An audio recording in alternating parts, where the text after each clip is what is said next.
Hello everyone, I am Narendra Bharia. Today I am excited to explore insight from an analysis of credit card fraud transaction. Let's dive in to uncover what the data reveals. The dataset contains a transaction made by credit card in September 2013 by European cardholders. This dataset presents a transaction that occurred in 2 days, where we have 492 frauds out of 2,84,807 transactions. The dataset is highly unbalanced. The positive class account of 0.17% of all transactions. It contains only numerical input variable which are the result of PCA transformation. Due to confidentiality issue, there are not provided the original features and more background information about the data. Feature V1 to V28 are the principal component obtained with PCA. The only feature which have not been transformed with PCR time and amount. The feature time contains the second elapsed between each transaction and the first transaction in the dataset. The feature amount is the transaction amount. This feature can be used for example of dependent cost sensitive learning. Feature class is the response variable and it takes value 1 in case of fraud and a 0 otherwise. Objective of this analysis is to develop and implemented a robust machine learning model for fraud transaction detection, contributing to enhance security in financial transaction. Leverage cutting-edge algorithms to identify potentially fraudulent credit card transaction, minimizing false positive, and ensuring a more secure digital financial ecosystems. We can see clearly in this graph, the chart shows that the 99% more than of transactions are non-fraudulent, while only 0.17% are fraudulent. This indicates that fraudulent transactions are extremely rare compared to the legitimate ones, highlighting a severe data imbalance typical in fraud detection scenario. This chart shows the minimum transaction amount as 0, the maximum as the 25,691, and the average as the 88.47. The most transactions are small, with an occasional spike reaching the maximum value. This indicates a highly skewed distribution of transaction amount with a rare large value. This KDE diagram reveals a bi-modal patterns with peaks around 60,000 and 150,000 seconds. This suggests high transaction volumes at these intervals, indicating a potential times of increased activity or usage among cardholders. The density curves showcase a smooth distribution, highlighting the general trends but also implying variability in transaction occurring over times. Understanding these patterns is crucial for identifying unusual spike that may correlate with fraudulent activities. The heat map shows that the transaction V17, V14, V12, and V10 and V3 have moderate negative correlation with the target variable class, suggesting relevance for fraud detection. Many features show weak correlative with class. In the original data, fraudulent transactions are sparse within the border landscape. Legitimate transactions indicating the dataset imbalance. We can see clearly in this graph. After applying a smooth, the fraudulent cases are significantly augmented, creating a more balanced representation across the feature space.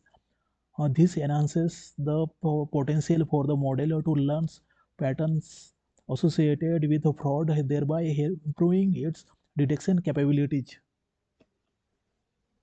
We can see that this graph is a logistic regression model demonstrate impressive performance, achieving an accuracy of 97% on the test set and 95.79% on the training set.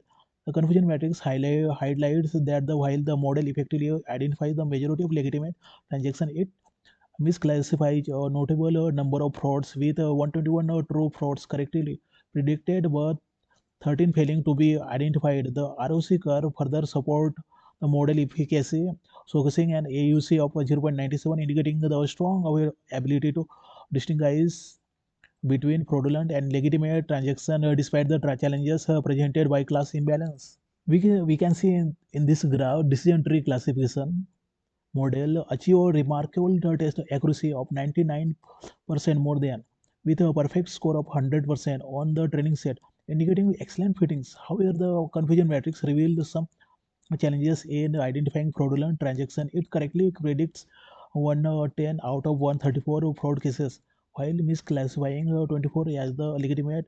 The ROC curve with an AUC of 0.91 shows strong discriminative ability, reflecting the model's effectiveness in distinguishing between fraudulent and non-fraudulent transactions despite the class imbalance in the dataset. The random forest classifier demonstrated exceptional performance, achieving a test accuracy of 99% more than and a perfect score of 100% on the training set. The confusion matrix revealed that it correctly identifies 105 fraudulent transactions while only misclassifying 29, indicating a strong capability in fraud detection. Additionally, the ROC curve showcases an impressive AUC of 0.99, reflecting the model's excellent ability to distinguish between legitimate and fraudulent transactions despite the inherent class imbalance in the dataset.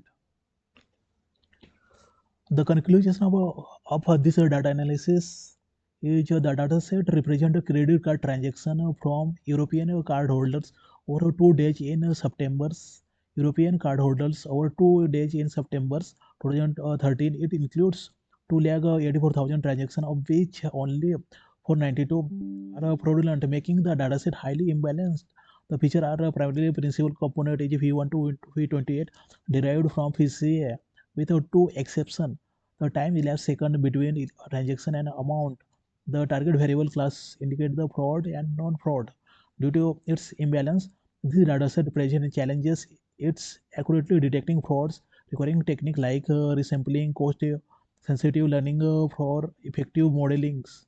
In project learning, I gain insight into technique for dealing with highly imbalanced dataset where fraud cases are rare compared to the legitimate transaction, highlighting the importance of strategies like resampling, anomaly detections. Advantages of this analysis: leveraging insight from the datasets. Advanced machine learning models can effectively handle imbalanced data by using a technique like resampling, randomly detection, and cost-sensitive. These approaches enhance model performance by focusing on the minority class fraudulent transactions.